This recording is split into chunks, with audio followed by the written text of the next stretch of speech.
Good afternoon. I want to go ahead and get us started because we've got a lot of people who want to talk today, and I know you all want to hear about our subject. My name is Paul Kirchman. I'm a biology professor and the campus dean for the College of Arts and Sciences here on our beautiful Sarasota Manatee campus. I'm just going to say a few words, and then I'm going to bring up the chancellor, Dr. Karen Holbrook, who will probably want to tell you about our new buildings going up here and all. I know she does, so I won't steal that from her. And so let me introduce Dr. Karen Holbrook, our regional chancellor. Thank you, Paul. And most importantly, thank you to all of you for being here today. It's great to see this kind of an audience, and it's great to have you here for this event. This is a very important event, and it's very, very important for our community, as you already know. Red tide is one of the most serious problems that affects us over here on the West Coast. And if any of you have lived through a red tide episode, how many of you have on the coast? Everybody. So you already know what it affects. And the kinds of things that it affects are not only the wildlife, which is so terribly important to us. The birds, you remember during this phase when the birds were not there anymore, you didn't see the birds, you looked out in the waters and you saw nothing but all kinds of fish. The loss of wildlife is absolutely terrible, but also the effects on human health are so serious. And it's really interesting how this affects not only our respiratory systems and all of these things, but interestingly, Ross Camp, you probably know about Ross Camp Institute here that really works in traumatic brain injury and Alzheimer's disease, but they saw a real connection with red tide and a lot of the work that they were doing. So the effect is so broad and so important, and the solutions have taken so long to come up with. I mean, we have a lot of people working on it in the community, and Moat Marine Lab, of course, is one of the most important ones that has gotten a significant amount of funding to make a difference. But we still need answers, we still need solutions, we still need people who care, and we still need much more information. And so I think today's meeting is extremely important. So I wanted to say something about red tide because I do think that its effect on the community is so serious. I will say something about the buildings. Thank you, Paul. You've all looked out the window and seen our beautiful Residence Hall Student Center, and this is very exciting. It will open in the fall and hopefully will house 200 students. We're now thinking about how do we name that building, because it's going to be home. So you don't want to just say, oh, I'm in the Residence Hall. You want to say, I'm in the Bayport residence, or the Bayport home. The home sounds like it might be something a little different, but maybe we say the Bayport residence. But we're trying to think of a name before we actually get a donor to name it. That would be best, of course, but we need to have a familiar name first. And that's going to be an absolutely wonderful building for our students. First 2 floors are going to be for student activities. Top 4 are going to be living space. Students who live on this side look out toward the bay. People who live on this side look out toward the airport. So lots of exciting views for all of our students. And then with some kind of luck, we will have a new academic building that goes across the area from the residence hall, and this will be the nursing STEM building. And this is where we're going to have our biology and chemistry labs, but also our aerospace engineering. This is a new program for us that's going to be part of this campus and the Tampa campus as well. So that building is a little more down the road than this one, which is very much almost ready to go. So we are excited about the building of this campus. But with that, we're going to also have a 300-person ballroom. So next year, when you bring the Red Tide group here, we don't want you in this building, we want you over there with 300 people to talk about red tide, which we hope we can then find, say that we have a solution for it, but all kinds of other community issues that are really critical. We hope to have a lot more of those over in the new building. So welcome to be here, welcome for coming to this very, very important program today. And thank you for being part of this university, and thank you for being here. Enjoy the rest of the day. So thanks, Paul. Thank you. And I just do want to thank all of our speakers who you'll hear from shortly. And I'm just going to have Professor Lydia Wassink come up and say a few words about her marine biology class, who is here with her today. Hi, everyone. I'm Dr. Wasing. Thanks so much for coming here. I teach marine biology here and a variety of other courses. Marine biology is definitely my favorite to teach because I think we are so privileged to learn about these topics that are right in our backyard. So raise your hand if you're one of my students today. Yeah, thank you guys. My theme for this course is local conservation issues and regional conservation issues. So along with that, we do a lot of field trips to get the whole immersive experience to see these absolutely beautiful, magical ecosystems up close. And also along with that, we talk about a lot of the problems in the marine ecosystem. So we talk about conservation issues like red tide, invasive species, seagrass decline, global fisheries collapse, sea level rise. And these are daunting problems. The scale of these can be overwhelming, but this is a really good group of question askers. That's something I've been really impressed with this semester.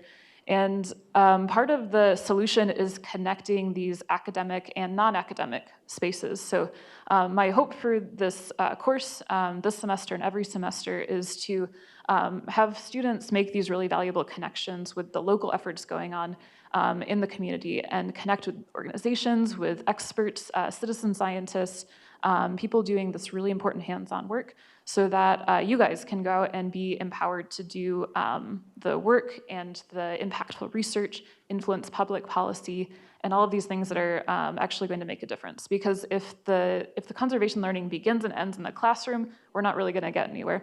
So with that, thank you so much to the speakers. Thank you to the students for all your hard work this semester. Thank you to the rest of the audience for joining us as well. Thank you. And last but not least, I want to bring up Dr. Nick Barbie, who is the founder of the Science and Technology Society, who is the co-sponsor of this event today. And he'll just say a few things about the Science and Tech Society, I think, and then we'll get on with the speakers. All right, thank you, Paul.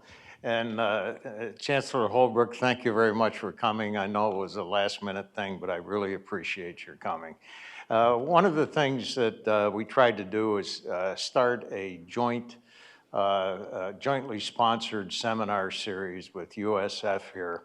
And the reason that we did that was because our first attempt at getting students to come to our meeting was a total failure. I don't think we got one student to come. And so we said, okay, we need to do things differently. And so with Professor Wasink and her willingness to sort of integrate this with her class, we thought this was a great idea. And we look forward to doing more of these. The mid-afternoon timing is different for us too. So, and I'm very pleased to see as many people here as were able to come. We thought we would have more of our senior members, but that didn't seem to work out. So it's a learning process. But as we go through this, we'll improve and I think try to become more useful to the teaching process. And this is ultimately what we're trying to do. I just wanted to say a couple things about what we do as a science society. And I'm writing these down because I want to go through them fast and I don't want to have to ad-lib too much.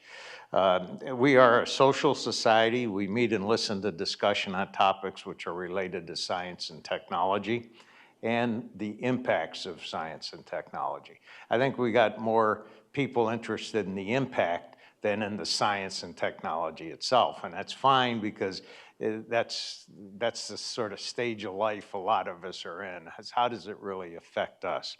And we got a lot of things coming up like AI, for example. And I just heard about a new technology called metasurfaces, which allow cameras to be made that are thousands of times smaller than the cameras that you're used to using, but have the same field of view. So you can imagine what we're going to run into with those things in the future. We support ongoing STEAM programs, the STEM, of course, with the A added for the arts.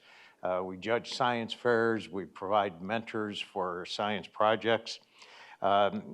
We are very focused on creating some new STEAM activities, and one that I'm working with Sandra Justice on, who's in the contracts department, grants department here at USF, and a joint project with an Italian group that I've worked with for over a decade now.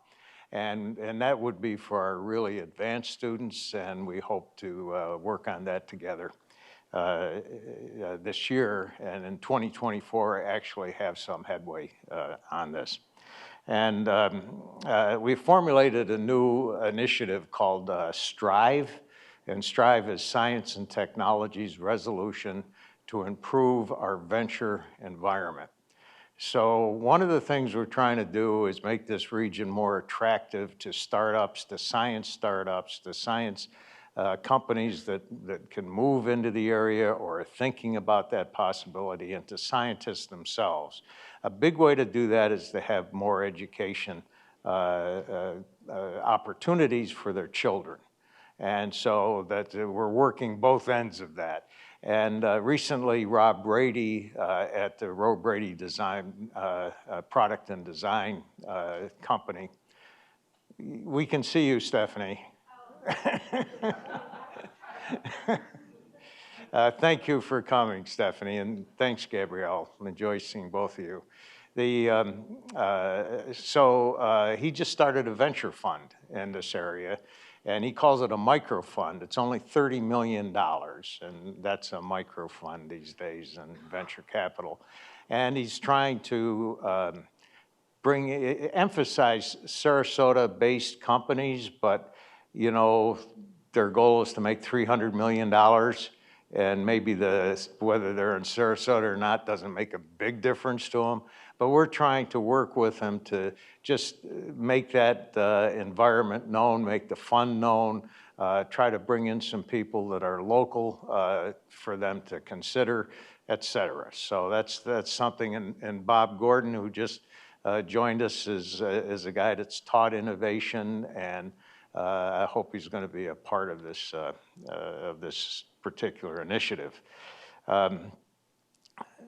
We're going to do some pretty basic things that are fundamental to a 501c3, which is provide scholarships for students, funding for some teachers to buy science supplies, not just pens and pencils, but things related to science. And also to help fund science projects. A lot of the nonprofits in our area do projects for students, and they're not very expensive, but still a lot of students can't, or their families can't support that $200 or $300 it takes to do this week program. So that's a way we can get started without having a lot of money to invest. So we're going to do those things.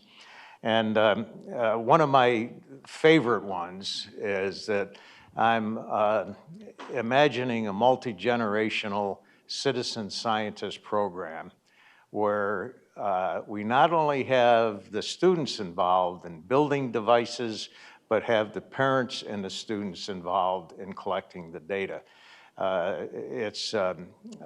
We're working with some other nonprofits in the area. The Fab Lab is one.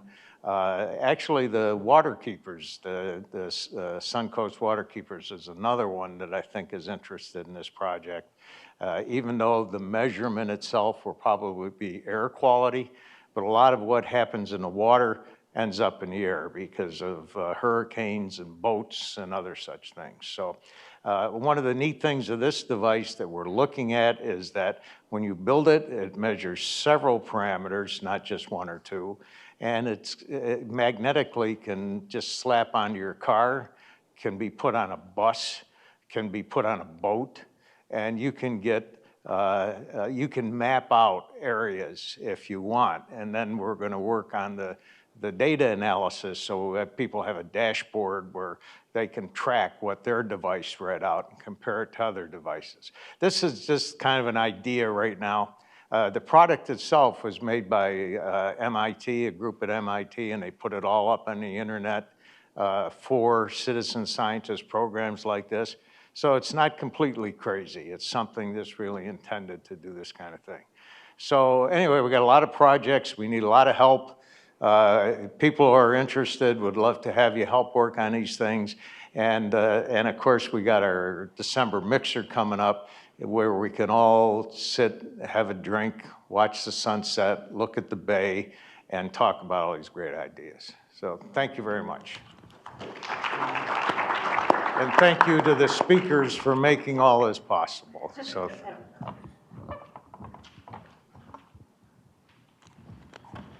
Thank you, Nick. Thank you, Dr. Holbrook. Let's see. Oh, that's a little small. So my name is Barb Kirkpatrick. I actually work for the Gulf of Mexico Coastal Ocean Observing System. I've been working on red tide for over 2 decades, and in particular on the effects on humans via the aerosols. And how I got started in that is because I started out life as a respiratory therapist. And if I can say something, okay, I'm going to be careful here. If I can say something good about the COVID pandemic is people now know what a respiratory therapist is. Back in my day when I started, like, you're a nurse? No, I'm not a nurse. You're a physical therapist? No, anyway, you got the idea.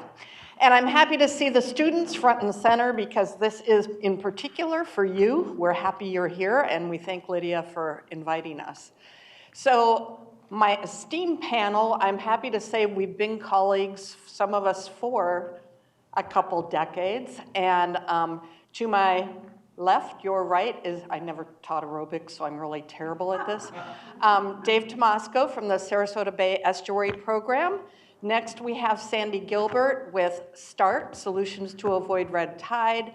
And then I'll bet a lot of people in this audience know the name Charlie Hunsaker because you've been at Manatee County for a bit. Yeah, so how we're going to do today is I'm going to just start with some hate to tell you about Red Tide 101, just a few slides to make sure that we're all on the same page on what we're talking about. Then I'll turn it over to Dave and he'll talk some new findings that he's got to share with us about nutrients and red tide. Sandy will talk about what we can do locally to improve it. And then I think Charlie will wrap it up with what the government, is that fair enough to say, what the government is doing about red tide. All right, so I'm gonna jump right in. Oop, there we all are.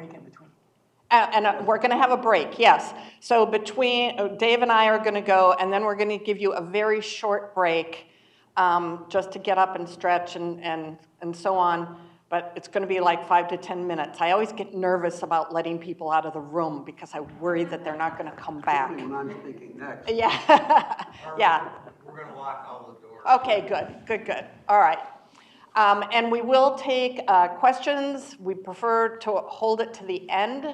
Then we can figure out which panelist is most appropriate to answer the question, and I'll moderate it. So if something crosses your mind while one of us is talking, please just jot a note down, and we'll be happy to we will answer questions for as long as you have, no, we will answer questions as long as you have them, or until 4:30. How's that? Right, 4:30? Yeah, okay. All right, moving on. Why is this such a big topic in our community? These are just some talking points that I think we're probably all aware of at some level, but there are some dollar signs assigned there that really bring home how impactful red tide blooms are in our community. It affects health. It certainly affects our tourism that we thrive on here, our fisheries, and what can we do mitigation-wise? What are the costs to mitigate the impacts? And that's, I would say, something as basic as cleaning up the dead fish on the beach, but there are costs associated with this. If you were here in the 17-18 bloom, you know that it's rakes and bulldozers and so on aren't particularly high tech, but there's still very high costs associated with doing that. So the economic loss, this is some data. The paper is in review right now from a colleague at University of Central Florida, Sergio Alvarez, and they were funded by NOAA and GCUS to look in particular the 17-18 bloom, which I suspect is the one that we all remember most. And you can see that our area in particular in the orange is highly impacted by these blooms. And keep in mind, that was just that one bloom that we asked them to do an economic analysis of. So it is very impactful in many, many ways to our community. Okay, so what the heck is red tide? The species name is Karinia brevis, or we say K. brevis. It's a fascinating organism. So for the biologists in the audience, you should be perplexed by this organism because I say it's a plant-like organism. So it's a protist. It's not a plant per se, and it's not an animal per se. It's got a flagella, so it can swim like an animal, but it also photosynthesizes. So it's kind of got the best of both worlds, I guess. It produces the chemical, and that's what causes all the havoc. The chemical is a toxin called brevetoxin. For the chemists in the audience, yes, we do know the chemical structure. You can Google it, and it's well established for many years. For the non-chemists, I didn't bother to put the structure on the slide. So we know it kills, the toxin is what kills the fish, the seabirds, marine mammals, and when we inhale it, it makes people sick. Some other interesting kind of factoids about K. brevis is we don't know the complete life cycle yet. So I'll compare it to the kind of harmful algal bloom that occurs in the Gulf of Maine, where they have the life cycle identified, and they actually map the cyst beds. And so they know now where a bloom is going to occur. Because we don't have the life cycle identified, we don't know if there's cysts or if there's vegetative cells that are in our waters all the time. And it was first documented in the 1840s, but again, the organism is named after Dr. Karen Steidinger, worked on Karinia brevis for, I think, about 50 years, and she actually went back to looking at ship logs, and they would talk about discolored water and massive fish kill in the 1500s. So yes, it's been a Gulf of Mexico resident for a very long time. All right, so what causes it? How do these blooms form? I like to use the analogy that it's a perfect storm. You need three components. You need biology, you need the organism, you need the chemistry, the right nutrients to make it grow. Think of, if you will, Miracle-Gro on your plants at home. And then the third thing is you need the physics to bring it on shore, because that's really where it wreaks havoc in our community and our lives. We believe that they initiate offshore, and then an upwelling brings it onto our shores. And I always like, there's some question about nutrients from the sediments or severe weather bringing in nutrients. And I think Dave will talk a little, no, I know he'll talk much more about nutrients. But again, I'll pick on the people, maybe there's weather people in the audience, might know one at least. So the weather people for hurricanes, what is it? It's physics. But they don't have the chemistry and the biology to worry about. This is an even tougher problem than a hurricane. Sorry, John. And I like to use the analogy of chili. We all have made chili, right? Some of us use meat, some of us don't, have only beans. Some of us like a lot of green pepper, some of us no green pepper, blah, blah, okay? We still call it chili. So the tough part about these red tide blooms is it's the mixture of chemistry, biology, and physics, but it's not the same recipe every bloom. So we believe that there are blooms that are much more toxic. There's a lot more of that brevetoxin in the water from, say, the bloom 5 years ago. But we still call it a red tide bloom. So that's one of the compounding factors, is a bloom is not a bloom is not a bloom. it's hard. Okay. I get asked a lot, are these things getting worse? And I can say for a few things for sure. One thing is these things happen worldwide. You can see the dots on the map. This is where different species of harmful algal blooms occur around the world. And I was giving a talk one time and a gentleman said, I'm going to move to Africa because they don't have any red tides there. And it's like, well, it's probably that they're not monitoring for red tides. We suspect they are there. But what we know, the more observations we have satellites, we have remote sensing, we have sensors in the water, the more we're able to detect it. The improved tools result in us knowing that there are blooms out there. And sometimes we can see it on satellite that a bloom's sitting 30 miles offshore, and I'll talk to somebody in the community and they'll say, oh, thank heavens we don't have red tide. And it's like, well, we don't have red tide on shore right now.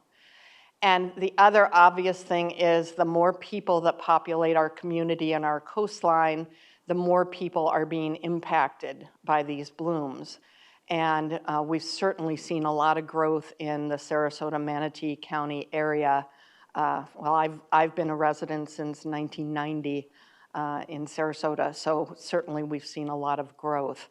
And we're happy people are here. We want them to have the beautiful environment, but we don't want them to get sick from it. Okay, I think that's my last slide, yes. So now I'm going to turn it over to Dave, and he's going to talk a little bit about the nutrient issue with red tide. Thanks, Barbara. Does this work? You're sounding good. Cool. Yep. Clicker? Yep. Yeah. I'll hold it up here. Sure. So USF, I got my PhD at USF. Great school. Stick with it. And so I'm going to build a little bit on this. Red tides, are they natural? Are they related to humans? Are they both? And the answer is it's both. In the past, there's been a big argument. Red tides, you know, the conquistadors talked about them. The Calusa Indians talked about them. Therefore, it has nothing to do with humans. And then you'd had on the other side folks that would basically say, no, humans cause red tide. And the answer is kind of in between the two, as you just got. So it's not a scientific term, red tide. So if you talk about red tide in Japan, they'd be talking about a completely different organism. But here in Southwest Florida, it's Karenia brevis. It's naturally occurring. There's nothing wrong with saying naturally occurring, but it could be found in unnaturally high abundances. So what we say is humans don't cause red tide, but we can cause it to be worse. So red tides versus Karenia might always be there at some level. So when we talk red tides, we typically mean, well, how about 100,000 cells per liter? That's what the state of Florida considers a high abundance. During the last red tide in 2018, we had values of 14 million in Sarasota Bay, which is 140 times higher than that. And that was a wicked strong red tide that set us back long. We actually did not even want to go in the water, but we did. But we didn't want to go in the water because it was really very hard to even breathe out on the bay. Also, if you have pets, keep your pets inside or away because it's really hard on dogs, for example, red tide, the toxins. So as Barbara talked about, are they natural? Well, you know, it's been around. There's no new organisms for the most part. So like, you know, the planet is several billion years old. These guys have probably been around for millions of years. Florida has looked like the way it does now, roughly, the sea level, for about 7,000 years. So they've been around a long time. The Calusa Indians might have suggested that there was something like it. The conquistadors might have talked about something, but you know, for the most part, there is pretty good records in the 1800s of red tides. We have very good records of a wicked strong red tide in the 1940s. And in the 1940s, we didn't have nearly as many people living in Florida. So this would be an argument for some people who actually would basically say humans have nothing to do with red tides. It's been around for centuries. But on the other hand, red tides fit into a group called harmful algal blooms. And around the world, there are dozens of examples of places where they're spending huge amounts of money to moderate the impacts of harmful algal blooms by nutrient management. What Barbara talked about earlier, if you want your lawn to look nice and green, add nitrogen, right? If you want your orange tree to grow faster, add nitrogen. If you want your harmful algal bloom to grow faster, add nitrogen. That's pretty much where we are. So the evidence that humans can make red tide worse is kind of like pretty much this. So we know some really good work done by Cindy Heil at Moat Marine Lab showed that red tide organism has a very complex life cycle. It can act like an animal, act like a plant, and it can actually, like most plants, it needs nutrients. And we know that it can take nutrients from natural sources like natural runoff, and it can get nutrients from fish that it kills. Once it starts killing fish, it becomes kind of self-sustaining. So once it starts killing fish, think about Thanksgiving and how the Native Americans taught the pilgrims to like take your fish and bury it around your corn because that'll actually act as a fertilizer. Well, when you are killing 100,000 or 100 million fish, which is, there might have been 100 million fish killed by the 2021 red tide in Tampa Bay, that's an awful lot of nutrients that can be made available. And we also know that they can respond to things like sewage and lawn fertilizer and over-fertilized lawns, grass clippings, dog poop, all that stuff. They can make red tide organism grow faster. And we also know, and this is kind of my specialty, is that the nutrient loads coming into Southwest Florida's waters are 2 to 3 times what they were pre-development. So there's nothing natural in Sarasota Bay's watershed except for Oscar Scherer Park down in South Creek. That's it. Everything around here, including this campus, including where I live, used to be a natural landscape, and there's not much of a natural landscape left anywhere in Florida. So it's hard to find a reference site in Florida because we've changed so much. And Florida has changed in a lot of ways that are bad for the environment. The Florida coral reef track is like 95% dead. That's happened in just a couple of decades. So yeah, there's nothing really natural about what we load into our nearshore waters. So the logic for humans making red tides worse is that offshore formation, what we talked about, but if it's transported to nearshore waters, it could be exposed to an elevated abundance of nutrients. And if it gets big enough, it can actually start killing fish, then it starts creating its own fertilizer. So it's almost like maybe there's a time during the early parts where the human input can be really important. So we're going to talk about a paper that's in review. So there's a difference between science and scientists. So a scientist like myself can say things, and you should always like double check. So science is about a process, not a set of facts. So we have a paper in, and maybe it'll get accepted for publication, maybe not. Maybe it needs to be revised. But the reason why you publish in scientific journals is so that you can build upon the next generation of like moving this science forward. And also, if you made a mistake, if you said something stupid, someone behind you can rectify it. So we're not expecting this to be completely 100% accepted the way it is, but we're basically trying to get it out there to people in scientific peer-reviewed journal. So these are my co-authors on this. It's a manuscript submitted for publication, and the findings that I'm going to talk about should be considered tentative and potentially revised, but that's the way science is. You know, science is always open for revision. You never prove anything, you just prove an endless list of alternative hypotheses. That's how science works. So this is the data set that went into this. This is, if you're not familiar with Southwest Florida, the pink areas are gauged watershed. What a gauged watershed means is that we actually have an instrument tower that measures how much water is coming down the Mayaca River, the Peace River, Horse Creek, Joshua Creek, and the Caloosahatchee River. And the area upstream of that gauged location is shown in pink. We know how much water flows past that point because we actually measure it. And if you actually are sampling water quality at the same location, then you have flow and you have concentration, which allows you to do load. So we can calculate the load of nutrients, for example, that come out of these rivers over the last 15 years. The area in green represents the watershed that actually can discharge out of the Caloosahatchee River. For those of you who don't know it, the Caloosahatchee River has been directly connected to Lake Okeechobee since about the 1800s. Before that, it wasn't a direct connection. Before that, the water flowed to the south. Now that water doesn't flow to the south, it mostly flows to the east and the west coast. So the watershed for the Caloosahatchee River goes all the way up to Orlando. It's a giant watershed. There's massive amounts of water that come out through that system. The little red dots you can see there are from 2005. 2005, yeah, I think it's 2005. People have been collecting data on red tide for years, but only in the last 15 has there been a sustained monitoring program. So when Barbara talked about the problems of is there more red tide or not, when you sample more, you're more likely to find it. So what we did is we stuck with a more recent time period where the sampling was a little bit more structured and it wasn't as up and down as much. The other thing is people have bigger, faster boats now.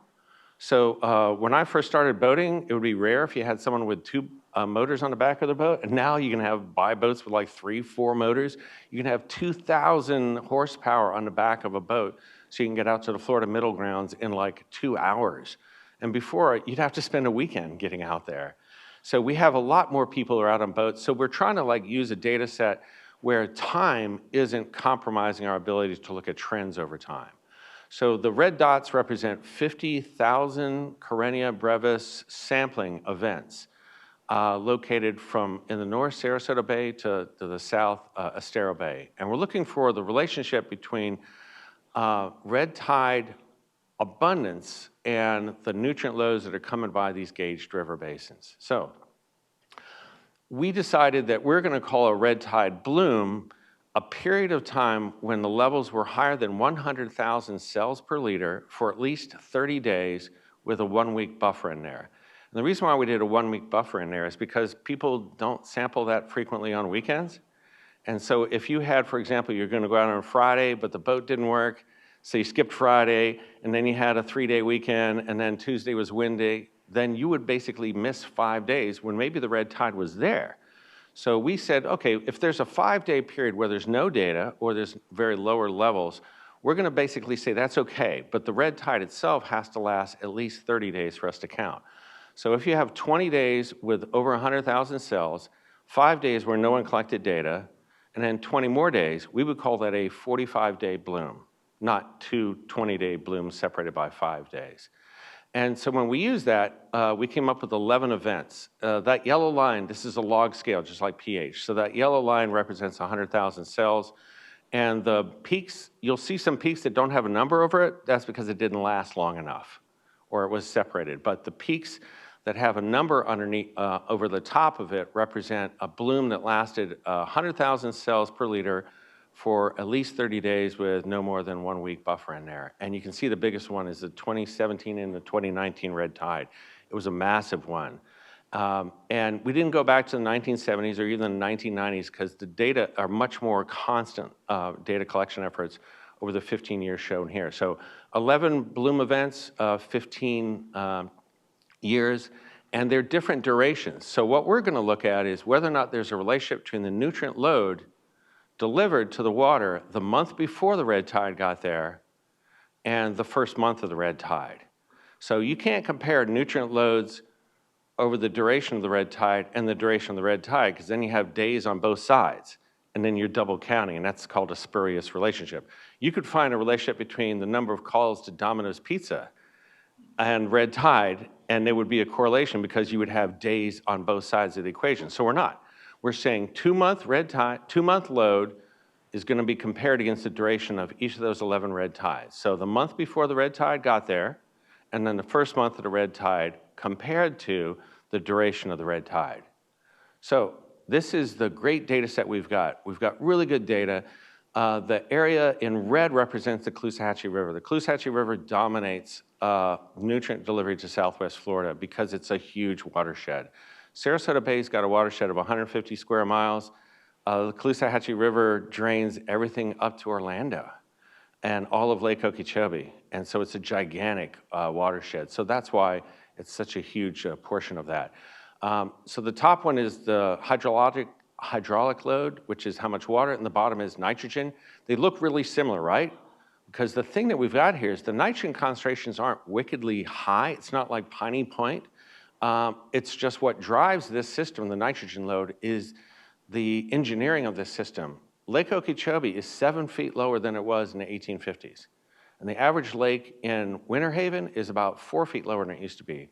We have ditched and drained Florida for over 100 years. And we don't hold water on the landscape, we rush it out because we want to dry the landscape out for agriculture and for homes. So what really drives the nutrient loads being delivered in the Caloosahatchee River is drainage. And that's why there's such a similarity between the two. So now we're going to get into Statistics 101. Just one graph.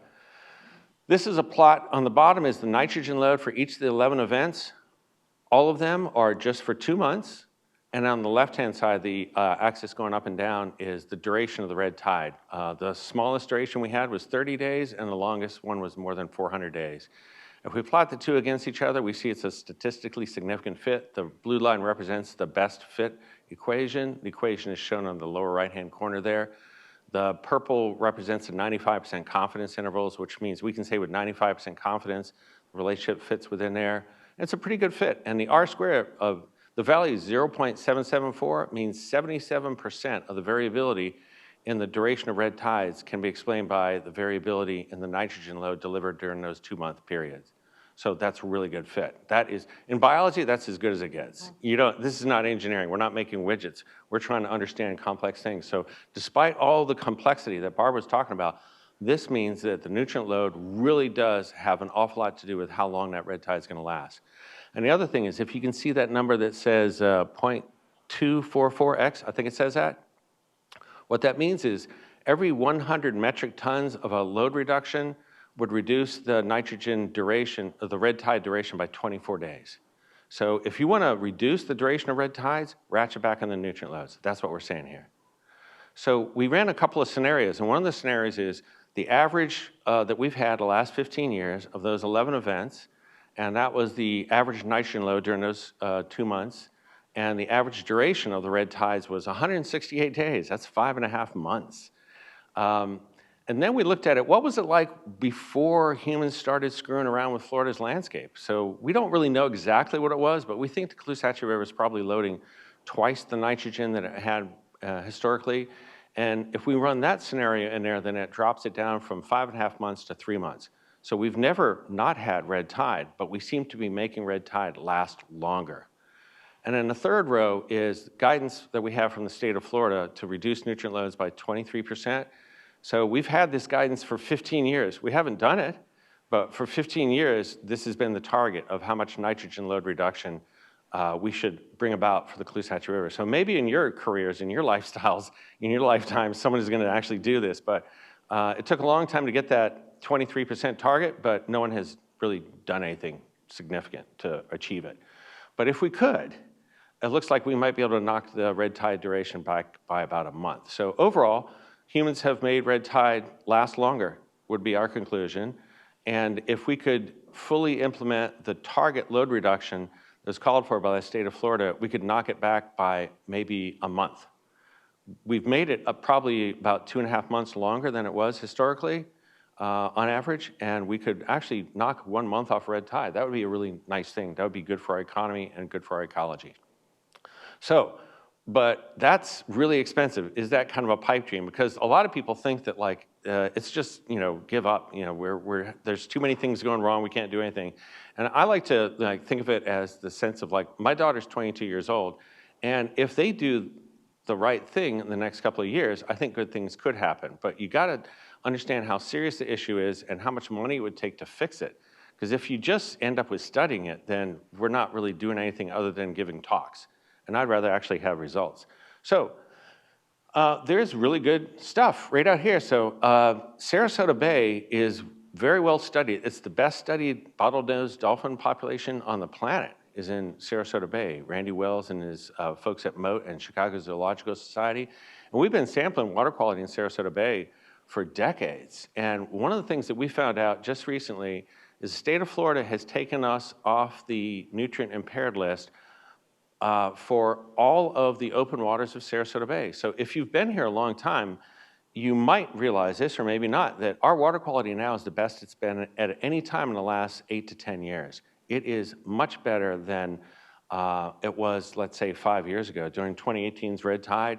So our water quality is getting better. And because of that, we're now delisted. So why are we delisted? Is that just a bureaucratic exercise? It's delisted because our water quality is getting better. So this is a plot of annual average chlorophyll. Chlorophyll is the pigment that every photosynthetic organism has, and it's an indicator of how much algae is in the water.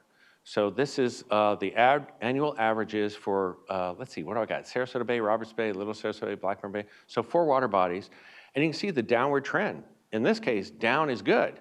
It means there's less algae in the water. And that has been going on since about 2019 or so. So our water quality is getting better. So why is it getting better? And a lot of people might say, well, it's getting better because it's a drought, you idiot. You know, you can't take credit for that. But that's not true. So this is a longer data set that goes back to, I think, 98. It's kind of hard to tell because I'm being blinded. So I think it goes back to 1998. And so on the left-hand side is rainfall, and the red line represents the average rainfall over that time period. And you can see the wettest years we have there is 1998, which was the second of the 2 years of the 97-98 El Nino, wicked strong rainfall. And then we had 2003. The wettest year we had was 2003. And if you lived here in 2003, it was a horrible year for manatee die-offs because of red tide. 2003 was our worst red tide year, worse than 2018. It was, I mean, we had hundreds of manatees die in our local waters. So you can see the wettest years are in 2003, 2004, 2005, 1998. On the right-hand side there is chlorophyll, which is how green the water is, and those aren't the years with the highest chlorophyll. The years with the highest chlorophyll are the years roughly where that red box is. See that red box? That red box is not years of the highest rainfall, but what does that red box represent? That red box represents a couple of years where our infrastructure was just overloaded with wastewater. During that time period of 2 years in particular, 2016, 2015, and 2017, excuse me, 3 years, we had overflows of wastewater, treated and untreated, over 400 million gallons come into Sarasota Bay. And we don't have that anymore. But our worst water quality was not because it rained a lot. Our worst water quality was not because, you know, we had stormwater runoff. Our worst water quality is when our wastewater infrastructure failed us.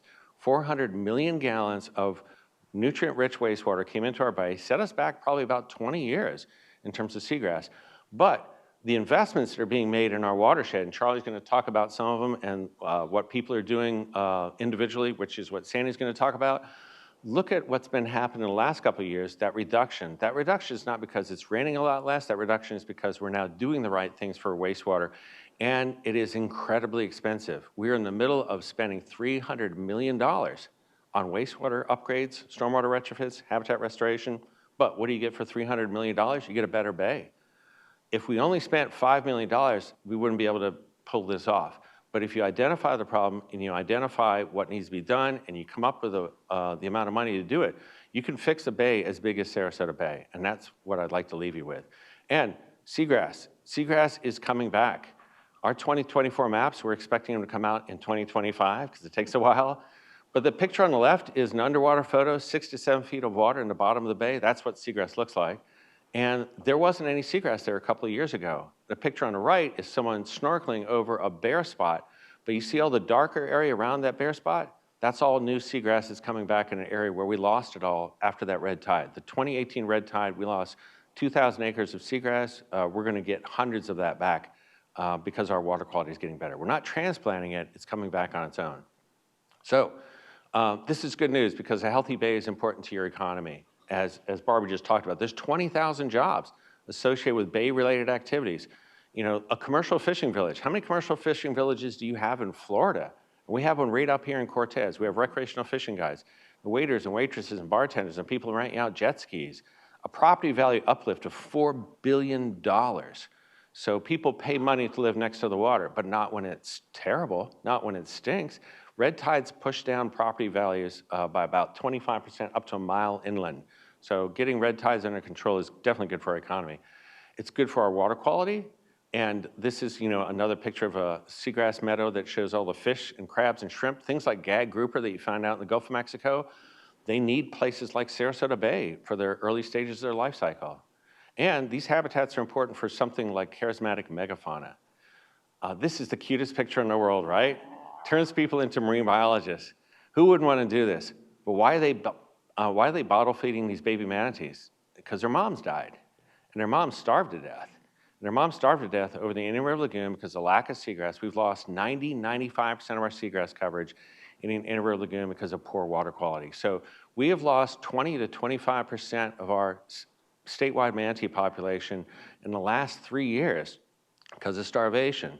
But that's not happening here. We're gaining seagrass. They've lost 95% of their biomass. So This is like a really, I used to show the picture of the starving manatee, and then I realized this actually has more of an impact. Because everyone smiles, and they're like, oh, we love manatees. Of course you do. Why would you want their moms to die? So if you don't want their moms to die, then get your water quality under control. And at the end of the day, what do you want? This is your future. On the left-hand side is like what people do on the weekends. And this is what I do with my family on the weekend. We go out, we want to throw out the anchor, we stand around in waist-deep water, and we want to see our feet. And on the right-hand side is Indian River Lagoon. And so if you want to have any more information, point your phone at that QR code. It takes you to our management plan. And, that's it. That's all I got.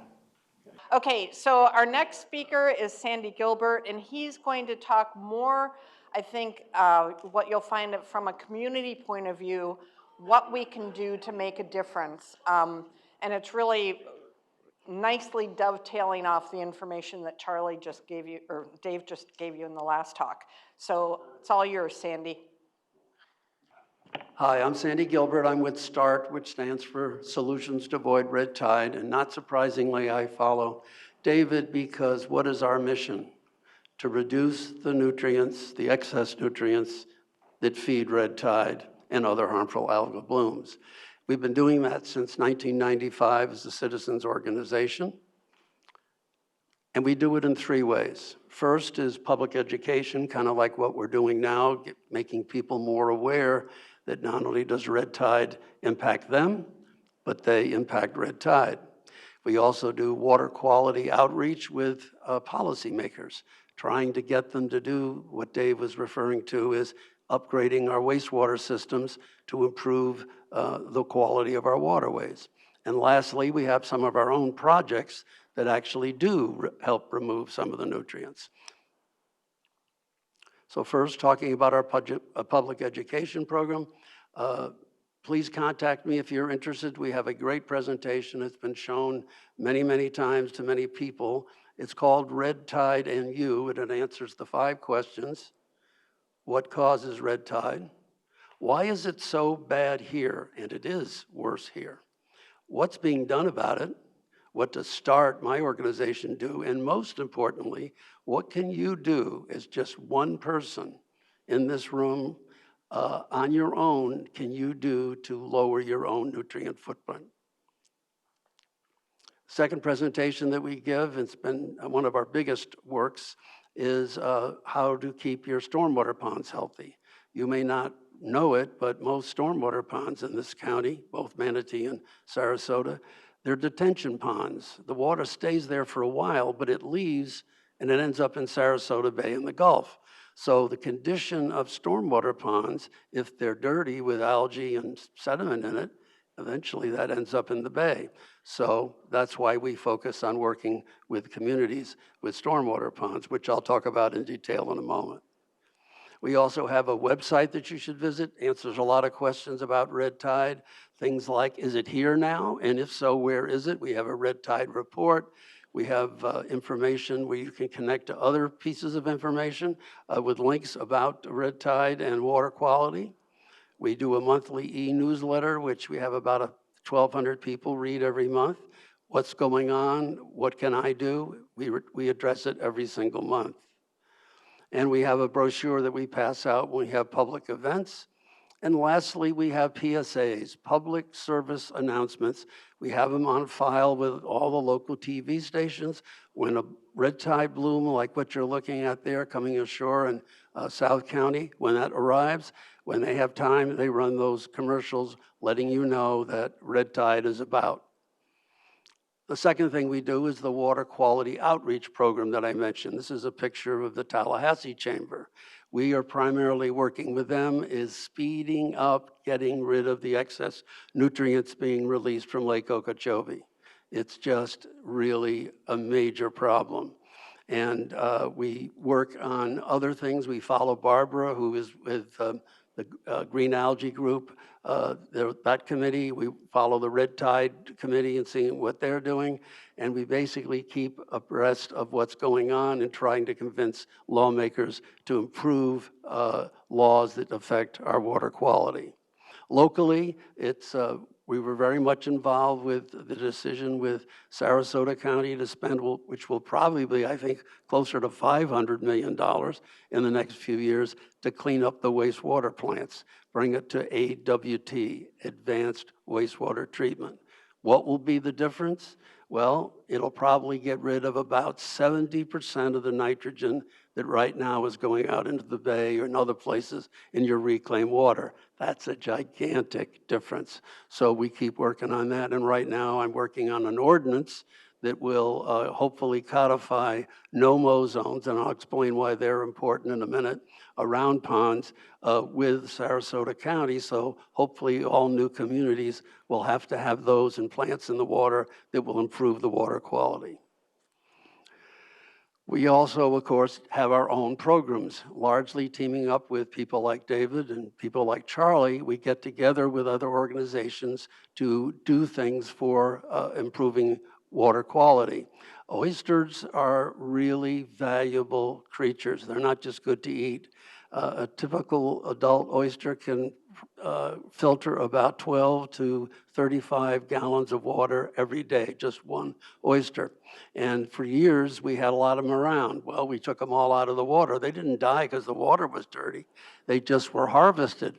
So we started a program that Charlie will expand on because it's even bigger now, with local restaurants that save the shell that you eat, and it's collected by Waste Pro, and instead of going into the landfill as very heavy, smelly garbage, we put it in the water, and it attracts oysters, and we grow new oyster reefs. And again, so that they can filter the water.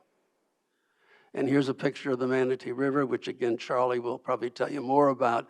But now, thanks to his department getting a major grant from the FDEP, the oyster beds in the Manatee River will be restored.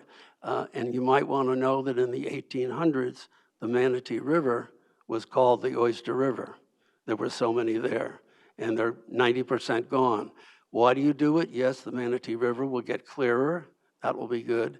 But it also will bolster up the shoreline for sea rise that we expect from climate change, and it will also help protect against storm surge. So these oysters, they do a lot of things, and this program that Charlie's department got is going to be a major change in the river.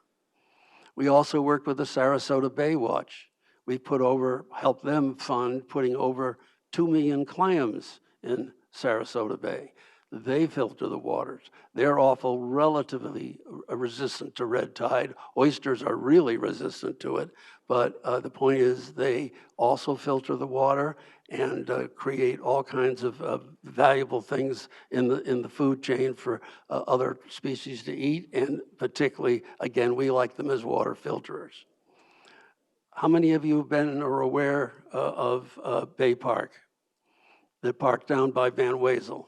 Well, you don't probably know it, but at the top of that lagoon, underneath the ground now is a 600-foot denitrification trench. What that is a bunch of wood chips specially treated, and it will attract anaerobic bacteria that happens to like to eat nitrogen. So all the storm water from that park will flow through that denitrification barrier. Our group has already put clams at the end of the lagoon to filter the water, and we will soon be putting oyster shell in to attract more oysters, and it will fill a couple 100,000 gallons of storm water before it runs into Sarasota Bay. We believe it's the only project like this, really quite amazing. We also work with the Suncoast Urban Reforesters. They do microforests. How many of you heard about the microforests at celery fields and other places? Well, it's a small grouping of plants and trees that are huddled together so they fight for sunlight and grow real fast. And these people are shown at planting them at the celery fields. And this system is a much better filterer of water for nutrients than grass. It provides habitat for animals that grass doesn't provide. And it's, again, a hedge against climate change with helping to sustain with the carbon business. This is I'm particularly proud of. This has just been done. This is in a partnership with David with the Sarasota Bay Estuary Program. This is the wetlands that was just planted at Bobby Jones Park. It's very sizable, as you can see by the acreage, and it has just now been planted with 45,000 plants to help filter the water from the stormwater from the park before it goes into Philippi Creek. Again, it's all, for us, it's all about the nutrients and keeping them out of our waterways. And that's been our focus for the last couple of years. Stormwater. Why stormwater? Because it's a major part of what's bringing the nitrogen into the bay, and it's affecting the seagrass. David's right, it's come back, but it was knocked way back. And the bay now has about twice as much nitrogen in it than it did back in 2000. So all these things that are going on, we hope to continue to reduce it, as David had alluded to. This is an unhealthy stormwater pond. There are 6,600 of them in Sarasota County alone. So what we're doing is working with communities to, one, show them it isn't just unsightly, it's not working very well. And of course, as I said, about 2/3 of all these ponds flow downstream. They don't just stay on the property. They go to another pond, to another waterway, and in a matter of months, that water will be, or a good part of it, will be in Sarasota Bay. So we're looking to clean these ponds up so that the water in the bay has less nitrogen and doesn't encourage as much red tide growth. This is what a healthy pond should look like. Plenty of plants in the water to filter the water and compete with algae. Also protect the banks from erosion, because that's where all the dirt ends up in the pond. And that large looking area on the bottom is a no-mow zone. This is one of the biggest factors that we're introducing to communities. It means the lawnmower doesn't ride over the very edge of the pond. Most of those lawnmowers weigh 1,000 pounds. And you won't be surprised that after a few years of riding over the bank, it starts to erode, ends up in the pond, more nitrogen in the pond. So that's what our teaching is. What have we done so far? We've been doing this for 2.5 years. We have visited 100 different communities and given money from the Barancic Foundation and others that has created 15 miles of new pond shoreline in Sarasota County. Pretty amazing stuff for a bunch of small, non-professional people. And they make a difference. You'll get better water quality, you'll get less erosion, and most importantly, it makes a difference in the nutrients. Remember the numbers Dave gave you? Well, this community, by applying these techniques that we are talking about, and it's hard for me to see, maybe you can. Yes, the water clarity, that's how clear the water is. It's 50% clearer. The chlorophyll is down by 50%. Phosphorus is down 30, and nitrogen in one pond at least was down 22. And I can do even better than that, because we have a test pond in Manatee County that was having trouble with their irrigation water. They live near the bay, and it's salt intrusion. So they said to their pond service company, what can we do? He says, well, you can water less, and the way you do that is get rid of that grass around your pond and put in some low-level plants that are native, they won't be fertilized, and they won't be watered. So they did it, and they measured the difference. In 6 months, the pond had 30% less nitrogen, no fertilizer around the pond. In a year, it had 70% less nitrogen. This is what we're about. This is what we want you people to hear about and begin doing in your own communities. So again, we're investing in Sarasota Bay and our waterways. We thank you for your time. We hope you will join us in this request.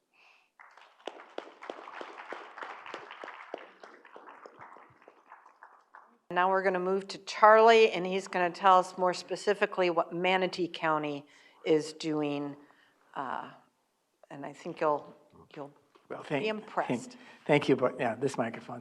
Thank you, Barbara, for that. I always learn something when I'm able to be near and with Barbara and Dave and Sandy. For all of us, the approach to red tide control and really red tide mitigation and nutrient reductions, which is shown in this slide, it takes a village. I'm not going to overwork that statement, but you can see that there's elements of science, there's elements of public policy, and there's also elements of actual working examples that are effective, measured, and performed. Local governments like ourselves, be it Sarasota County, the city of Sarasota, city of Bradenton, Manatee County, even tiny little city of Anna Maria, which has about 1,300 people, permanent residents, are challenged each year to address what they can do for these solutions. And it's kind of a balance there. These relate to government and governance and policy, and also what I call biorecovery, preemption and conservation, and treatment measures. And I'll go into some of those with the next couple slides. So governance and policy. This is the intersection between political science majors, sociology majors, and marine biologists, or just biologists as a whole. And there is a wide open career path for people who know a lot about one of those or a little about every one of those. For staff people like myself, we tend to be the interpreters between our elected officials and our constituents because we know a little bit about those programs. We rely on scientific information. We communicate to our elected leaders, and we share information with our citizens to help them understand what policies and what laws and what actions are needed to continue to keep our communities clean as we grow. There are federal laws to take into consideration, and these all happen in Washington. And it's very difficult, except if you've got a very good relationship with your local congressman or with your U.S. senator, to have an individual influence on those actions. But nonetheless, it is important to follow what's happening in legislation. Right now, the gridlock in DC is terrible. We're not getting anywhere really on anything. Hopefully, we'll find some measures when the appropriations are passed. But for now, you can imagine how frustrating it is for our local congressman who wants to do things this year and he can't get past his committees. At the state level, we see the legislature come to meetings for 3 months out of the year, and a lot of things happen there. Probably 1,000 bills, 1,000 pieces of legislation are filed by members, and then from those thousands of bills, probably 120 get passed. So there's a lot of give and take going on there. And if you're not aware as a citizen being and communicating with your local representative, things go right over the top of your head. And it's almost a challenge to be involved with that. But at the local level, City of Sarasota is where Sarasota County meets, and the City Council meets, and in Manatee County, in Bradenton, it all happens there. Those are a lot easier to get to. Those are a lot easier to follow. Those are a lot easier to talk to your local officials and say, I have a problem. And usually when a problem is presented, a politician says, well, you're right, we need to solve that. And then they look to professional staff or their business associates and say, what can we do to solve this problem? And that's where you can have a lot of influence and impact on changes in the quality of our life. Now, I say it's very difficult because it involves a lot of communication, it involves a lot of patience, and a lot of frustration. And especially at the local level, you're regulating individual behavior. Like, okay, this is my backyard, and you're going to say, I can't put fertilizer down in that yard? What are you talking about? But we did. We meaning all of us.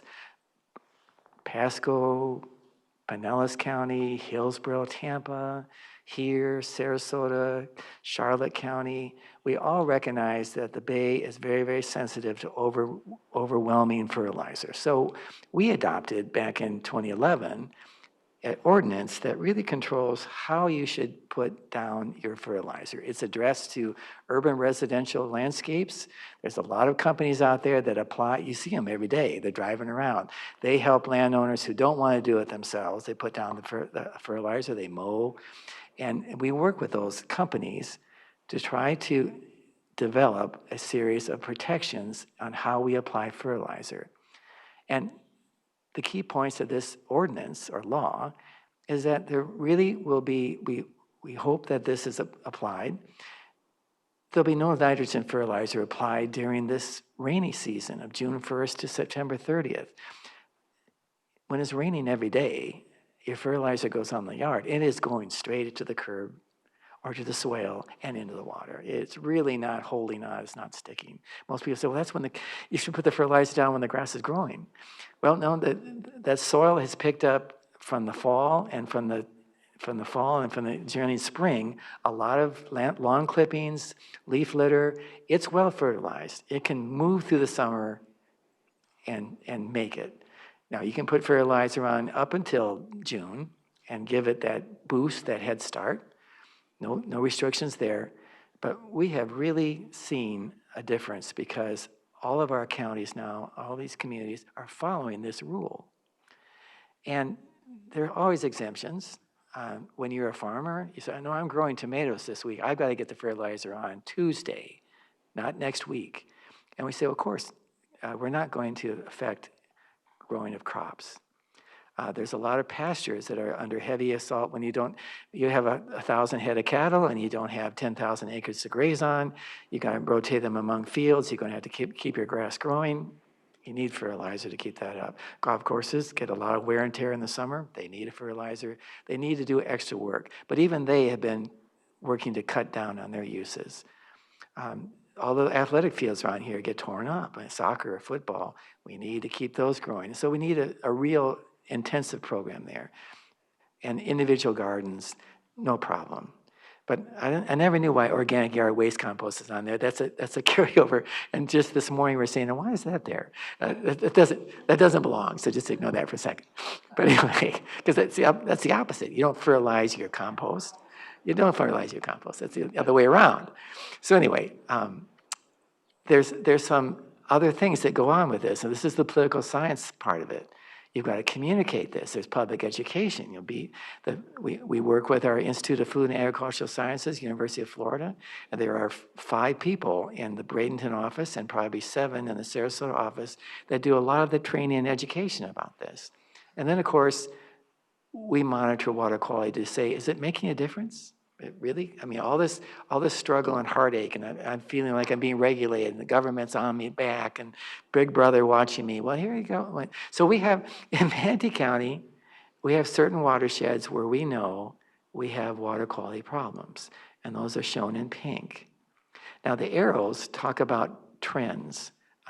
When we're measuring weekly, biweekly, and bi-monthly, we are finding that in some basins, because of the fertilizer ordinance, we're seeing improvements. Those are the blue arrows. Nitrogen is dropping. There are some basins that were overwhelmed with growth, or they're not following the ordinances, and the nitrogen rate levels are rising. Not a good thing, so we need to focus on those areas. But monitoring helps you in a snapshot like that, saying, is it working and where is it working? And this last slide, I think, is, okay, a lot of data there, but here's the point I wanted to make. Between 2010 and 2021, this is about 12 years, not 12 years, yeah, about 12 years of work, 2023. And over that period of time, Manatee County has grown by 80,000 people, about 8,000 a year. Now, you would expect that with 1 person, 10 people, 1,000 people equals increasing loads of cars, car pollution, new lawns and landscapes and pollution, that the trend is irreversibly going to go up with each new person. But in 2010, the fertilizer ordinance came into being where the blue dots start. So look at that. Not only are we holding our own, but those trends show that nitrogen in those basins, which are troubling for us, is decreasing. That is probably 80% for that reason is the fertilizer ordinance.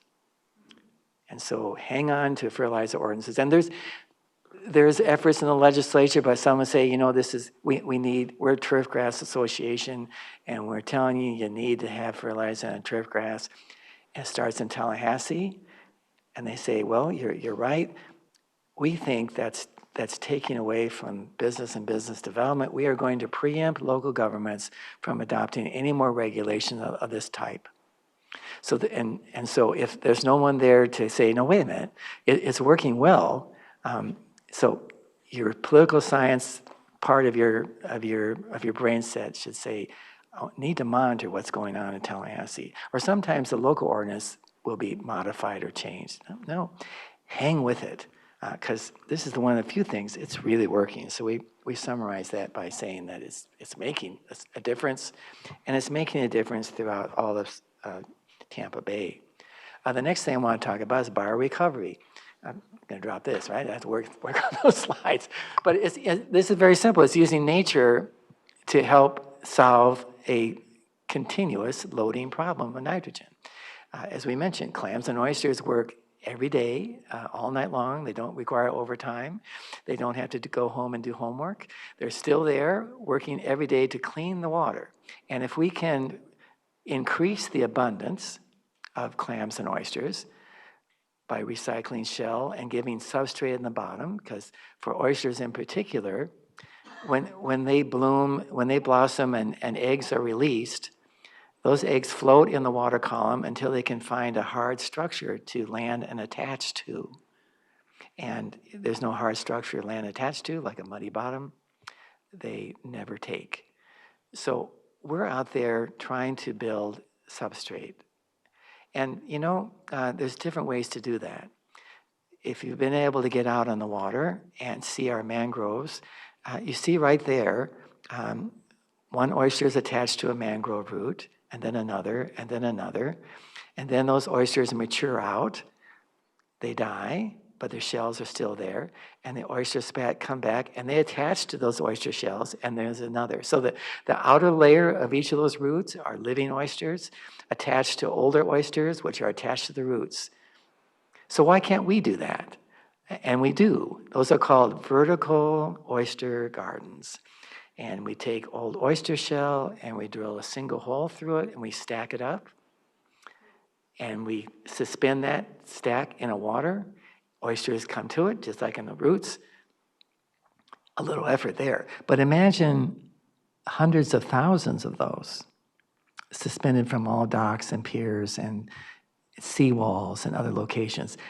We can also mimic what Mother Nature has already provided in terms of filtering.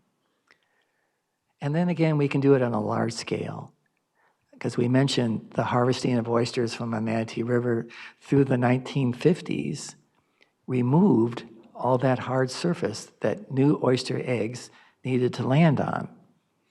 So we recycle oysters, we bundle them, and we put them out in a fire brigade, and we put them there. That shot on the right and the shot on the left is they're building what occurred on the right. That's at Perico Bayou. When you're driving out to Anna Maria Island to enjoy the beaches on Manatee Avenue, and you go over that hump, you look to the right, on low tide, you'll see that did not exist 10 years ago. Wasn't there. It's a sandy bottom. We put those bags out, and now it is a living, functioning oyster reef. Not a lot of effort. And those oysters, again, 24 hours a day, 7 days a week, are cleaning the water. Very easy. We're going to be investing $4 million of all grant money.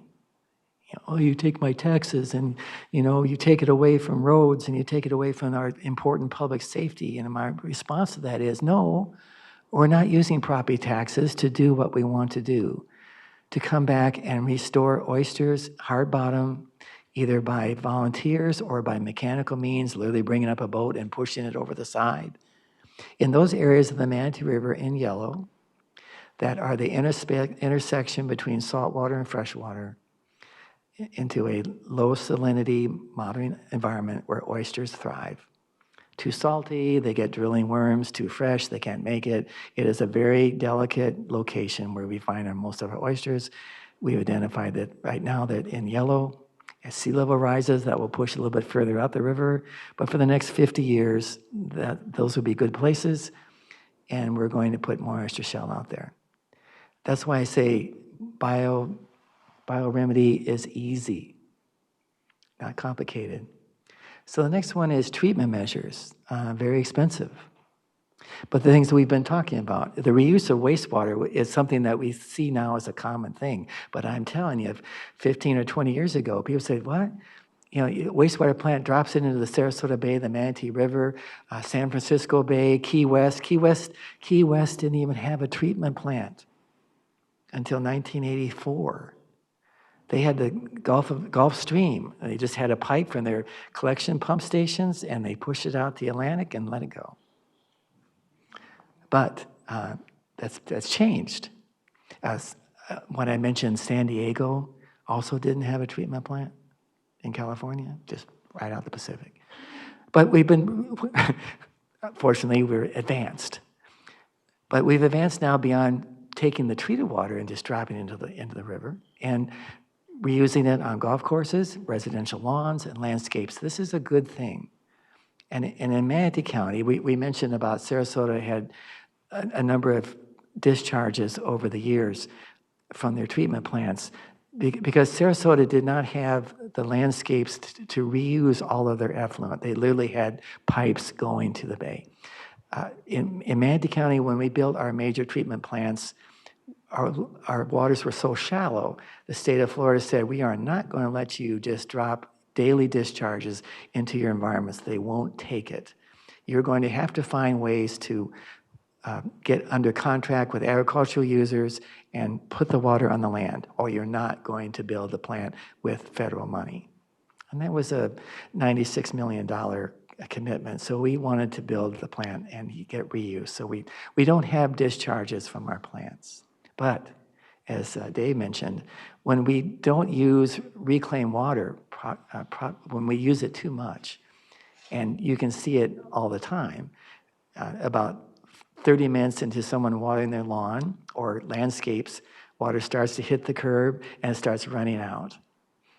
And that always drives me crazy. We might as well just have a straight pipe from the plant to the water via a road somewhere. It's not reusing, and we overwater, and we have to stop doing that. But we can also do a better job of removing the nitrogen that's in the wastewater, as Sarasota is doing. This is very expensive. $400 million is not going to be unnoticed on your wastewater bill in a couple months, in a couple years. But something that we can do, because while we work with oysters and clams, and while we work with stormwater treatment, which is also very expensive, 50 million gallons of treated wastewater is being developed in this two-county area every day. And so if we can lower the nitrogen in there, that biggest bang for your buck. Almost biggest bang for your biggest buck, because it's the most expensive thing you can do, but it's the most effective thing you can do. But then there's one other thing that I've always loved, and that's intercept pollutants before entering a stormwater stream. So remember this? And the bucket brigade and things like that, but they were sweeping, they were cleaning. So how does that relate to here? Well, it's street sweeping. We don't do very much of this in this community. You don't really see street sweepers all that often. But that's not to say that you can't. But right now, even with what we do, which equates to, catch that, 278 pounds of nitrogen removed from the environment every year. And I was talking to Dave about how that equates to creation of algae, dry weight, 42 tons. Now, our budget is $400,000 a year. That is not a lot of money when you ask and look to what, we have a $2 billion budget in Manatee County, $2 billion. We dedicate $400,000 a year to street sweeping. Imagine tripling this effort, taking it to $1 million or 1.2 million. we triple all those numbers by 3. A real simple solution. Broom and bucket, I'm telling you. Preemption and conservation is the last measure I want to talk about, and it talks about acquisitions of public lands before development occurs. And Sarasota, Hillsborough, and now Manatee have had very successful programs in working with willing sellers of property who want to see the conservation and the stewardship that they and their family have done for generations continue. Not everybody needs that last dollar for development profit. Not every family wants to see the landscape go to grow homes rather than food. Not every family has the idea of a 100% profit motive. Because we are growing so fast that every property in Manatee County that is now vacant north of the Manatee River, if you can just think about it in your mind's eye, and you go out to US 3, not I-75, but US 301 to a town called Parrish. Maybe driven. So everything from Parrish to Tampa Bay, larger than 100 acres in size, is under a development contract right now. There's no more vacant land. Now, some of those families have an opportunity to, change their minds, but when we look at, we're going to be working very hard on smaller parcels, but the time of buying a 2,000 acre property is long gone here in our urban areas of the counties, plural. There are still opportunities like that on our far eastern edges and into Hardy County and DeSoto County and Highlands County, where the Panthers and the Bears are moving north and south. That's where the state is focusing on saving what is left. But undeterred, we keep going. In December of this year, we're going to bring forward, well, let me back up. We focus and have focused in Manatee County our acquisition strategies along the coastlines, where there's very little residence time between a rainfall and a receiving body of water. Not the opportunity to flow through miles of stormwater streams and let vegetation pick up the nutrients on its way to the Gulf or to the Manatee River, but properties that are literally on the edge of the water. And we've been successful in doing so with Neal Preserve and Precos, Robinson Preserve, Emerson Point, Terracea, Fish Preserve, all those locations. And in December, we're going to have one more. Because Emerson Point is on the north side of the Manatee River, all the way out to the east. You see that's the Amber Wind subdivision in the lower part of the film. There is a 90-acre piece there that's vacant, and then our Emerson Point Preserve Park. And we're going to go after that. 98 acres directly abutting the point, which support 96 new homes, those homes. And for 20 years, the landowners had that in mind. But we've been able to meet with them. And I think what's happening here is that, like myself, I realize this is growing so fast, we're losing these important places. And again, not everything needs to have a house on it. If you can sell it for a reasonable value back to the government, why not? And so we're going to go for that. 2,000 feet of mangrove stream, remaining 48 water bodies and fresh and saltwater wetlands on the system, the place to buy. It's lasting, it's rewarding and beneficial. It takes public support to tax ourselves to set aside that money. Sarasota's done an excellent job in doing so. They have almost 30,000, 40,000 acres that they've acquired in the last 25 years. We've acquired about 32,000 acres and going to do more. Less than 12% of our county, but still important. So, yeah, I have to read. Five takeaways, really quick, because I thought to myself, there's a lot of information that governments have to do and take care of. But before we leave today, just the advice is to be active with legislation. Be part of the political process. go beyond your science training background, recognize that the changes not only happen in the laboratory through discovery and peer review papers and science development, but they're implemented by the people we elect. And they have open minds. They're willing to listen. Never forget to be part of that process. When people start talking about what should we do, should we move to a better level of wastewater treatment, your response should be yes. Not maybe, but yes. Stop watering our streets. I can't take it. Every time I drive home in the middle, and my own HOA, please. Support public land acquisition. And then my final slide is the compliment to Sandy, is to treat the treatment ponds, because we rely on the treatment ponds as our line of defense between our landscape and pollution and our receiving bodies of water. And when built new and fresh, they were to remove 80% of the pollutants that start at the front of the pond and leave the pond on the other side, 75, 80%. In fact, state governments say, if you build a pond like that, we, the legislature and the citizens will have a reasonable assurance that you are doing the right things to protect this water from your new impacts.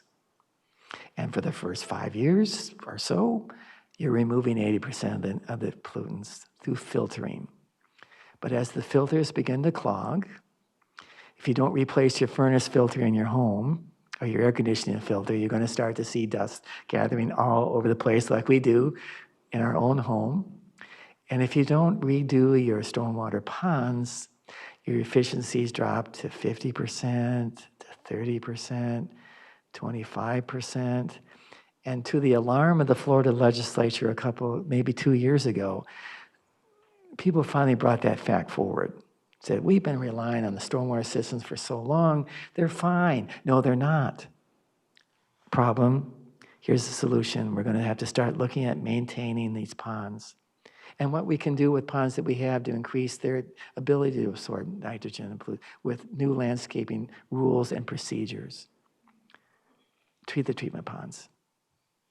And that's what government can do to look at nutrient reductions, not only for red tide control, but for the ability, as Dave says, to walk out and see your feet below you in the water. So thank you.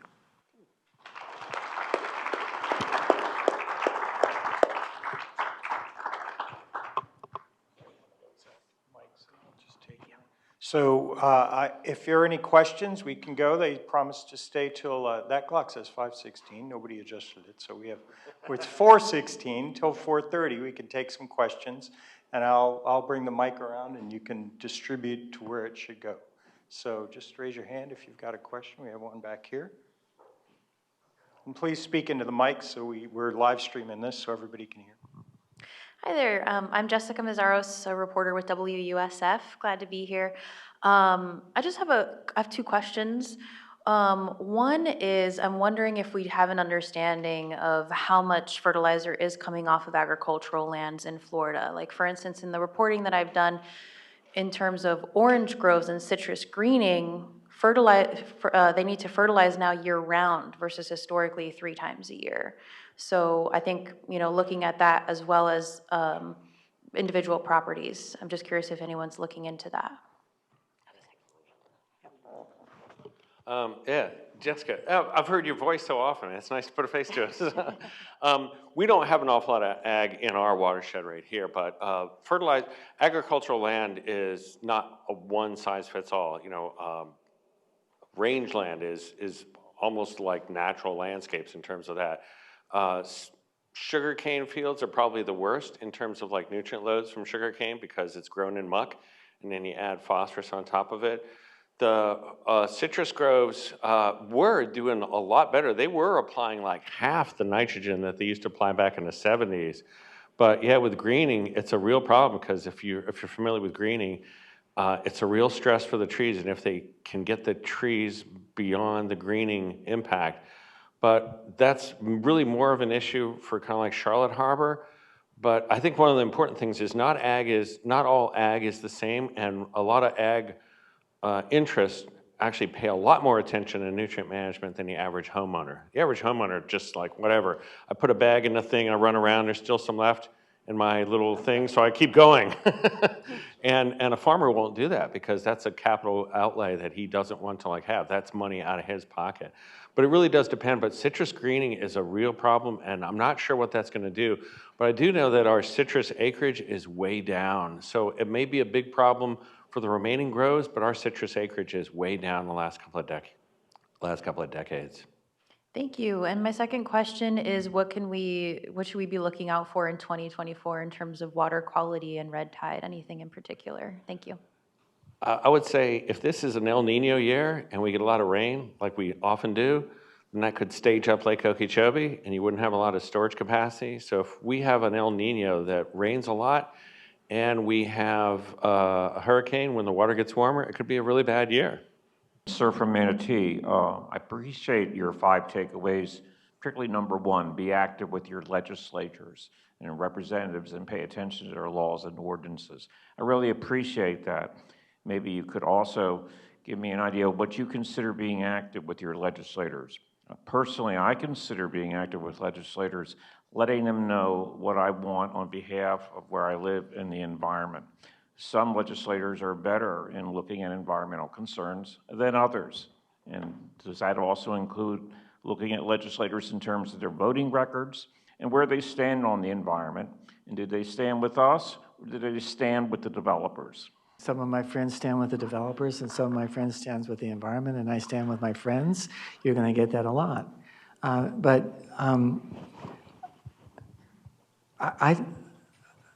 don't see I don't see voting by party as much in local elections where the decisions are made on land use.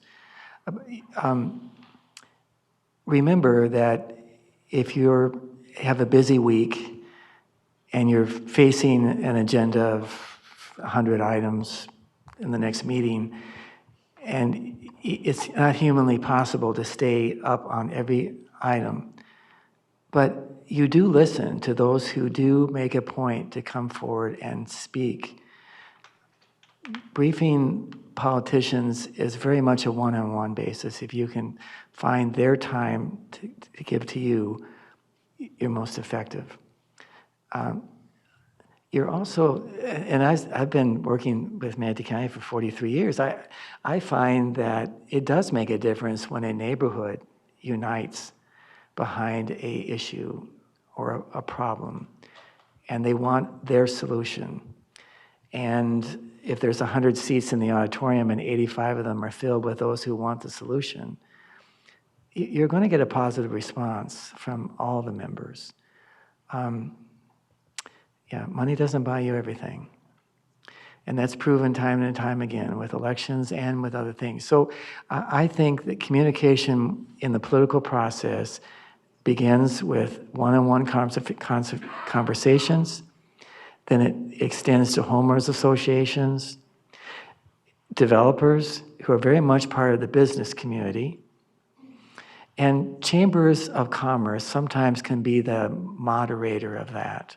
There are very specific, goals from a developer over the profitability of his landscapes, but it also makes good business sense in many types when they have a mix of development from residential to commercial to light industrial. And chambers of commerce can speak more about the balance of such things. And there's the League of Women Voters, there's local groups. So when you're sitting as an elected official, you're getting a lot of voices.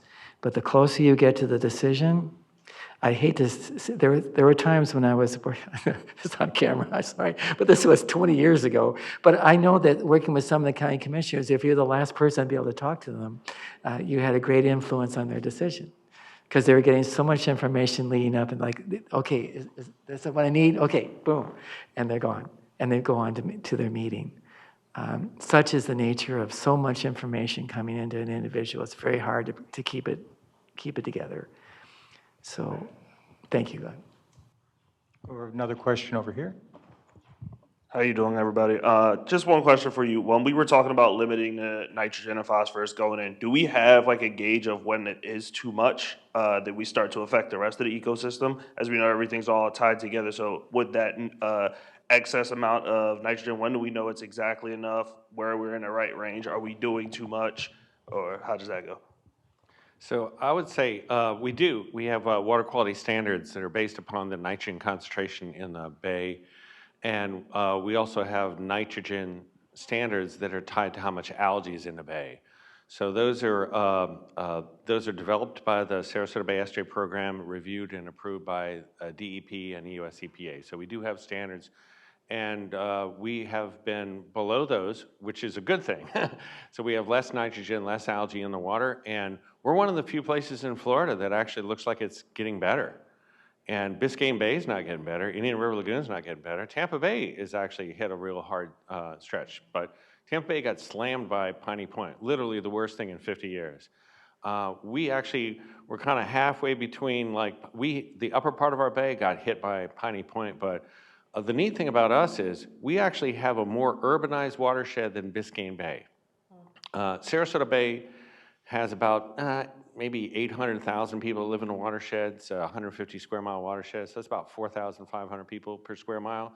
Tampa Bay, it's about 1,500. So we have 3 times as many people per square mile as Tampa Bay and 3 times as many as Biscayne Bay. So we're a very heavily urbanized watershed, yet our water quality is getting better. So that's what I try to let people know is we can do a better job with water quality and still have economic growth, still have people moving in here. And there's lots of examples like that. The Thames River estuary in London is cleaner than it's been in centuries. So is the Seine. Next summer, the Paris Olympics are going to have swimming contests in the Seine, which is like unheard of. That place was like cholera central in the 1700s. But there are good success stories. We've done a good job of controlling the ozone problem that we had. Los Angeles air quality is much better than it was in the 60s and 70s. So there's a lot of challenges. Climate change is something this state is not taking seriously. It's just not. We talk about climate change by resilience, which is like focusing on treatment for lung cancer rather than telling people to stop smoking. But that's going to be real, that's going to be a higher profile in the next 10 years than it's been so far. But other than climate change, I think we're doing a really pretty good job in the state talking about, and I'd just like really to tag on to what Charlie said. It doesn't matter what the politics are. Make it about money, and you can get what you need to have for the environment, because a clean environment is a healthy economy in Florida. Say that, you said you don't have that many street sweepers. I've never lived anywhere I can remember that I've seen them sweep the streets so often as they do in Manatee. And so I think we do a good job here. Could do more, sure. What kind of progress is there being made with I know there was an attempt to get rid of a lot of the septic system around Philippi Creek. Has there been progress on that? A lot of the houses? About 70% of them are gone now. So there's been a huge investment over 10, 20 years. And the septic tanks in Philippi Creek were not a massive nitrogen source, but they were a source of bacteria and viruses. In particular, we found viruses that can only come from humans, including the vaccine strain of the polio virus. And when you talk about septic tanks and nitrogen, that gets people attention. When you start talking about viruses that can only come from humans, you really get their attention. So about 70% of the septic tanks are gone. And actually, the neighborhoods that are left include Pinecraft. And it's really hard to get in there because it's such high density and it's so old. But most of the septic tanks in Philippi Creek are gone. We've heard of the speakers speak of different sources of pollutants, particularly nutrients, coming into our waterway, the bay here. Some comes down rivers from inland, others comes from people fertilizing their lawns, etc. Any idea to give us a sense of the relative impact of each of these different sources in terms of percentage of nutrients that each contributes? Because I sort of don't know if it's all coming down rivers or coming from my lawn. Yeah, one of the first things we do is we have a pollutant loading model that's done on a monthly time step, goes back 15 years. It's a little bit misleading because not all nutrient sources are equally damaging. So it's kind of like an animal farm, like all animals are equal, some are more equal than others. So the majority of nitrogen is stormwater.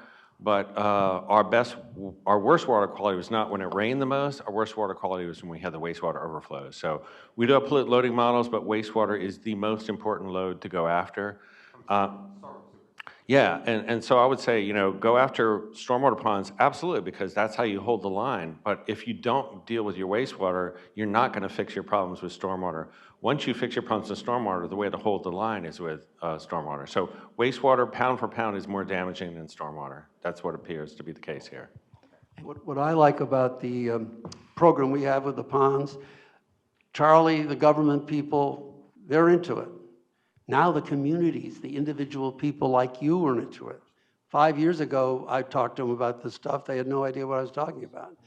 And by the way, somebody mentioned money. Why are they listening to us and putting plants and things in their water? Because we don't appeal to them first by saying, we'd like to have you help us clean up Sarasota Bay. We save that for the end. We say, we'd like to save you some money in handling your ponds, and here's how you can do it. And they sign up, and oh, and by the way, your water leaves your place, it goes to Sarasota Bay, you're affecting the bay. You come back a year later to one of their meetings, and all the people are talking about how they're saving Sarasota Bay. But they've got to be gone after with, this is what matters to your pocketbook and your organization first. I don't want to be a Debbie Downer or maybe a Donald Downer, but roughly a third of our nitrogen loading over our landscapes comes from the sky. Right? About that? About a third in atmospheric fallout. Yeah. But I do, you hear money, which sounds kind of weird because, I want to be an environmental scientist. I want to talk about money. The only reason why we've ever made progress on the environment is because of money, I think. And think about Tampa Bay. Tampa Bay is much cleaner than it was in the 60s and 70s. But we didn't do it because of birds and fish and crabs and shrimp. We did it because it smelled bad on Inner Bay Peninsula. And if you're familiar with Inner Bay Peninsula, it's the old money neighborhood right around. And it smelled really bad because decomposing algae, and the algae was decomposing and it was tarnishing people's silverware and stuff like that because of hydrogen sulfide, because there was so much algae decomposing, used up the oxygen, hydrogen sulfide smelled bad. And they said, well, why is this happening? Well, it's because decomposing algae, why do we have so much nitrogen? Or why do we have so much algae? Because the nitrogen, where's the nitrogen coming from? It's coming from wastewater treatment plants. So they upgraded to what's called an advanced Barden-Faux process back in 1972, I think it was. And so we've known how to get nitrogen out of wastewater for 50 years. Sarasota County hasn't done it yet, but they're doing it now, and it's much more expensive now. But it is about money. And so just accept the world the way it is. Make it about money. The reason why you want to have a better, healthier bay is because you want to keep property values up. And guess what? You'll also have healthier manatees. Dave, on your study, I noticed that you had you looked at concentrations in January from December events. It's just off the top of my head, it seemed like that you would have the highest concentration spikes in months that were closest to the rainy season as opposed to later in the year. Why did you choose that particular month? I'm sorry, which graph was that? January? You showed the graph of the loads being highest in January and said it was probably from December events, but it seemed like the stream water flows would be highest during the rainy months, and immediately following that you'd have higher loads. I think I might have misspoke, but most of the data I showed were annual averages, not monthly averages. So, yeah, I apologize. Okay, I thought it was in February of different years. No, most of the data I showed, the chlorophyll and everything like that, was annual averages, not monthly averages. So, and the other question I would have is, so I read some papers a while back, and it seemed like that there were a lot of contradictory kind of thoughts about stormwater runoff and whether or not the water led to dilution of concentrations of red tide and whether that increased the possibility of the red tide dying out. Or other papers that said, well, it's bringing up nutrients from below and it's stormwater runoff is increasing the nutrients. Do you think the science at this point has pretty much targeted nutrients as the root cause of red tide blooms? We put it like that we're not causing them, we're causing them to be worse. So if I've got a big pulse of water coming out of the Caloosahatchee River and there's no red tide around, then I don't have a red tide bloom. But if I have a red tide mass that gets advected close to the coast, and it's not a lot of discharge, and I'm not going to have a bad red tide. But if you solve our equation with 0 nutrient loads, you still have red tide. It just lasts 19 days, not 5.5 months. So we're not going to stop red tide, but we don't have to have it as bad as it has been, I think is the way I would put it. And there were some studies done from friends in the South who looked at nitrogen isotopes of various sources. Nitrogen isotopic signatures. Yeah, well, how did that turn out? What did That's they a little bit weird because the whole thing of nitrogen isotopes is that you can tell sewage from fertilizer, right? Fertilizer is made out of the atmosphere and it has a distinct signature. And sewage is like very different. But most urban landscapes are a mixture of sewage and fertilizer. And if you go down to the South Florida area, like sugarcane fields, they don't add nitrogen fertilizer, they add phosphorus fertilizer. So if you're looking for an agricultural signature for sugarcane runoff, you're not going to find it because they're not adding nitrogen because they're growing it in muck soils with plenty of nitrogen. They just don't have the phosphorus. So if you look at, and this actually was a really big deal because the sugarcane, folks were saying, hey, the isotopic signatures don't support agriculture as any part of the red tide bloom. Well, draining the landscape. If you've ever driven across like the Everglades agricultural area, you ever notice how the road is like really, really high? And you're like, what the hell is going on? Why am I on the top of this dike? They didn't build the road that high. The sugarcane fields have oxidized that much. We've lost like 4 to 6 feet. Some places 9 feet of topsoil is gone. And so it's just the nutrient content from that either went up into the air or went out to the coast. One of the two. One of the things that I think is important about the whole nutrient discussion, I've never liked the phrase, although it's true, it's a naturally occurring phenomenon. Because what people hear when you say that, oh, gee, I can't do anything about it. Nitrogen and fertilizer and nutrients is something we can do. It isn't the only cause of red tide, but it's a major thing with it, and we can do something about it. And what I love, again, about these new programs, it isn't just the governments, which take on the big jobs, but a lot of organizations and people like you are in the program. That's what's great to me about it. Sorry, just one quick question. You mentioned, David, about climate. Change, and I think you touched on it when you were talking about El Nino in 2024. But I'm wondering. So we just had a major heat wave happening, and I'm just curious, how does that impact red tide moving forward if this continues to be a trend? Well, we think it's bigger than just red tide. So we don't use really complicated models. We just use data. So what the data show us is that we are having our low temperatures are increasing. So we used to average 2 to 3 freezing temperatures per year. So if you remember, like putting blankets and towels and sheets across your vegetation, your landscaping, your front yard, remember doing that? When was the last time you did it? So, literally, it hasn't happened in about 10 years. So the water's not getting as cold as it used to be. And so in Sarasota Bay, we used to be above 68 degrees Fahrenheit about 9 months of the year. Now we're above 68 degrees 10 months of the year. And if it keeps getting warmer, we're never going to be below 68 degrees Fahrenheit, which means the water temperature can help speed up the growth of algae. And if it never gets cold again, then it could be that we're going to actually be more sensitive to nutrient loads. That's one of the things. The other thing is hurricanes load an awful lot of water onto Florida, and so that worst red tide was associated with what happened in 2017, Hurricane Irma, and all that rainfall. So the more tropical storms we have, the more rain events we're going to have. And what we're seeing really on the data set, we have a data set that goes back to before the Civil War, is we're not necessarily seeing more tropical storms and hurricanes, we're seeing more powerful ones. And if you want to be really scared, look at Hurricane Otis or Otto. I forgot which one it was. Otto. Hurricane Otto hit Acapulco. It went from a tropical storm to Category 5 in 13 hours. And no one predicted that. So that is scary. The Eastern Pacific was 88 degrees. So if you want to talk about how bad water quality is after a hurricane, we're going to be experiencing for the next 30 years more powerful hurricanes. And it's going to be wetter with more rainfall.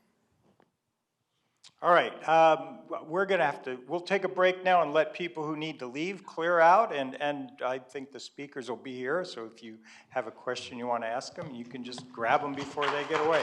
Thank you all for coming.